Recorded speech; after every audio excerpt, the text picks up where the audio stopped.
Hey fixers, and welcome back to Dobby's Repairs. I'm Dobby the Fixing Elf, and in this video I'll show you how to change the oil on a Suzuki Wagon R with a 1.2 litre petrol engine. This vital piece of maintenance helps keep your car running smoothly. I'll show you a few tips and tricks along the way to make it as smooth as possible. So grab your tools and let's get fixing. And the first step is to pull the dipstick and open the oil filler cap. And I'm going to pull the dipstick up so we don't forget to fill it up with oil once we've drained all the oil out. I'm going to pop the cap over the bonnet catch, just so that we can't shut the bonnet without putting oil in. Very important step, you don't want to forget to put oil in. Now we're going to get under the car. As you can see, I've got it up on jack stands, and it's nice and secure. And there is our sump plug, and that is a T45. And we're going to crack that open. These can be quite difficult and are quite prone to rounding off, so a good tip is to put your socket in place and then give it a gentle tap with a hammer to fully seat it deep into the sump plug so it will come out without rounding off. I'm quite lucky here because I was the last person to do an oil change on this car, so I know the sump plug was properly looked after. Sometimes you can find them already stripped out, which makes it even worse. You can get them out, you just have to use an extractor and then get a new sump plug to replace it. I know some people will also replace them with hex ones, but this is what comes with the car. This is the original sump plug as far as I know. It's quite good. And once we get it cracked open, we'll just loosen it up and let the oil drain out. It takes about 3.5 litres this car, so not too bad at all. And I could have used my magnetic sump plug tool, but I didn't. I just decided to go this way. And I paid the price. We've got lots of hot oil over my hands in just a second. There we go. We'll just let this drain out quickly. And while it's draining out, you can have a look round. Check out, make sure there's no damage to anything while you're underneath it. And our eagle-eyed viewers amongst you might spot the new O2 sensor that I popped in this car. There's a link in the description, and there's also a playlist on this vehicle with the repairs and maintenance I've done it. So if you want to see how to replace the front O2 sensor there, just check out the playlist and there'll be a link in the description. Or I might even put a little annotation up in the corner. Yeah, let the oil drain out nice and slowly. It does take a little while to drain out. So that's why I sped things up, so you haven't got to sit there and watch it all come out. Instead, you can have a look around, check all the ball joints and the CV joints, and just the exhaust in general. Just have a good look around while you're letting the oil drain out. It's a good chance to get underneath the car and have a look for any damage or any future maintenance problems. Luckily, there wasn't too much on this car. It's all in pretty good nick.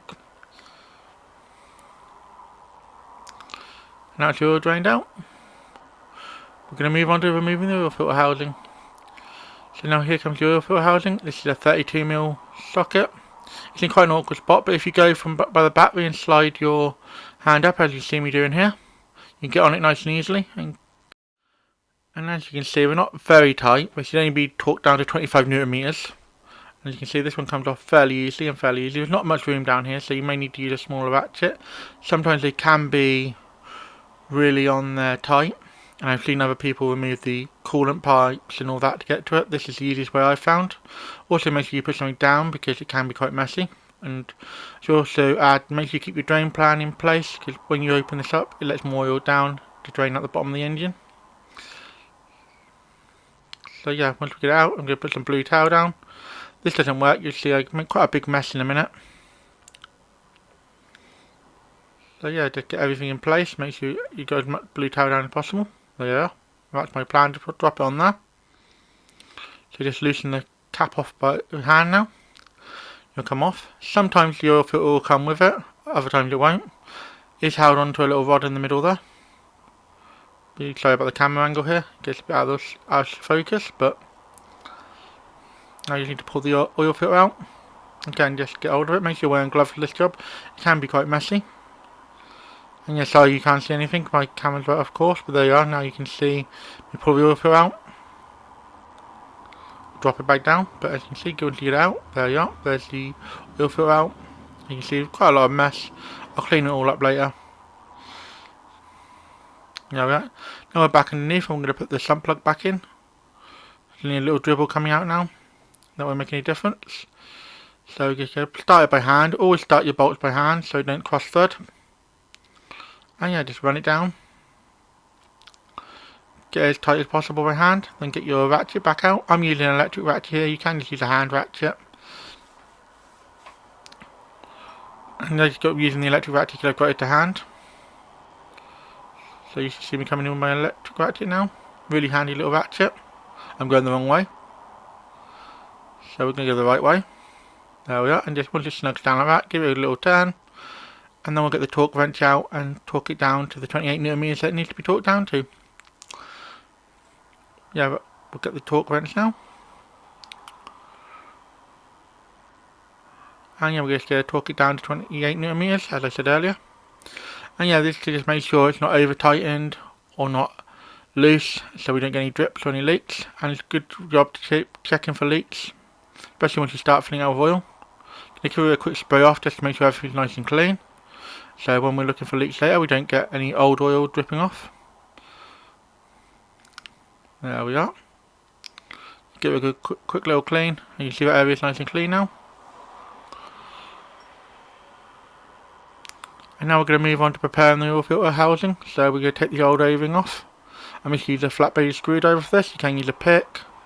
Some people cut them off, but I find this is the easiest way. And here's our new O-ring. And we're going to leave this up in just a second with a bit of the old oil. Luckily there's plenty inside the housing still. You can give this a good quick clean off, but it's not really needed. Just get your O-ring in place and just run it around the edge. Like that, get it nice and seated, make sure it's all nice and flat. And then I'm going to use my fingers with the oil on her just to lubricate this O-ring so it goes back on nice and smoothly. And now we're back on the top of the engine, and here comes the oil filter. We're going to pop it in. Yours should have these little plastic clips at the top, and that's how you tell which way around it should go.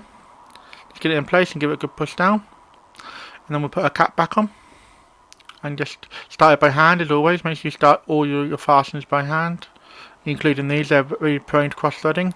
You can buy replacements of the caps, and I believe this is a replacement cap on here because it's got a torque spec of 25 newton meters. We're going to start by tightening it down by hand as always, and then tighten it down with the ratchet. Drop the ratchet down the side of the engine, that always helps as well.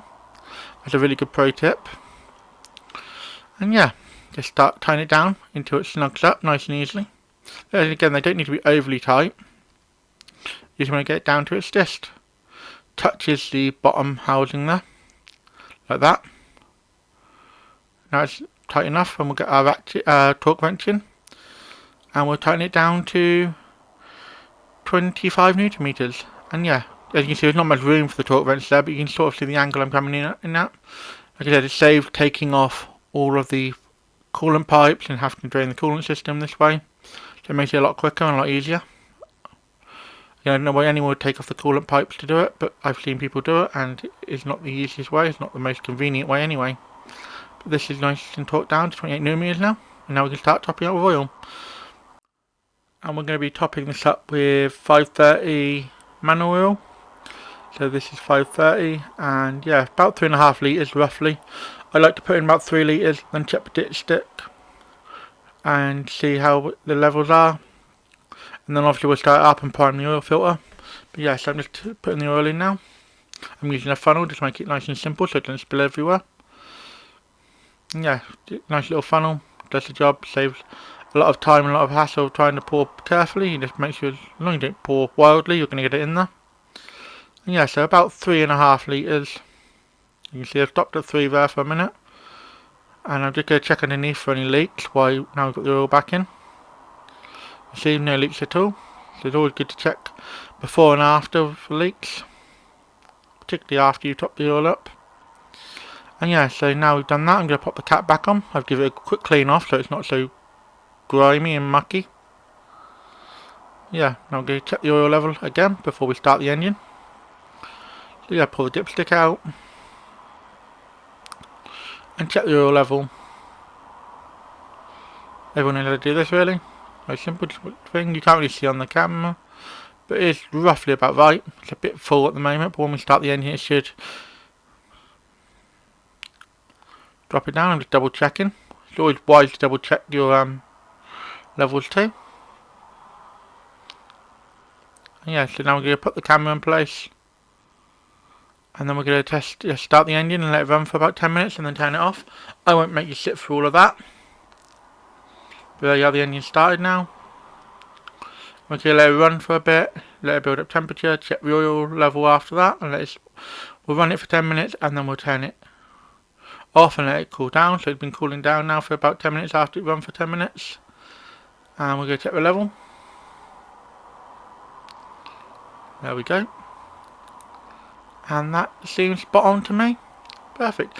And that's how you change the oil on a 2006 Suzuki Wagon R for a 1.2 litre petrol engine. I hope you found this video helpful. If you did, drop a like down below and consider subscribing if you're new. And a huge thank you to my Fixing Club members Rodney, Jason, Sebi and Maka. Thank you all for your support. You help me make videos like this and many more. Thanks for watching. If you found this video helpful or entertaining, don't forget to hit that like button. It really helps both the channel and me out. If you're new here, consider subscribing. I post 2 videos a week, so by subscribing, you'll never miss a thing. Got any questions or suggestions? Drop a comment down below, and I'll do my best to reply to everyone. Here at Dobby Repairs, we're all about helping you learn how to work on your vehicle safely and showing you don't need to spend a fortune on tools to get the job done. Want to support the channel further? Become a member, starting at just 99p. Members get perks like early access to videos and more exclusive content. Keep fixing, and I'll see you in the next one.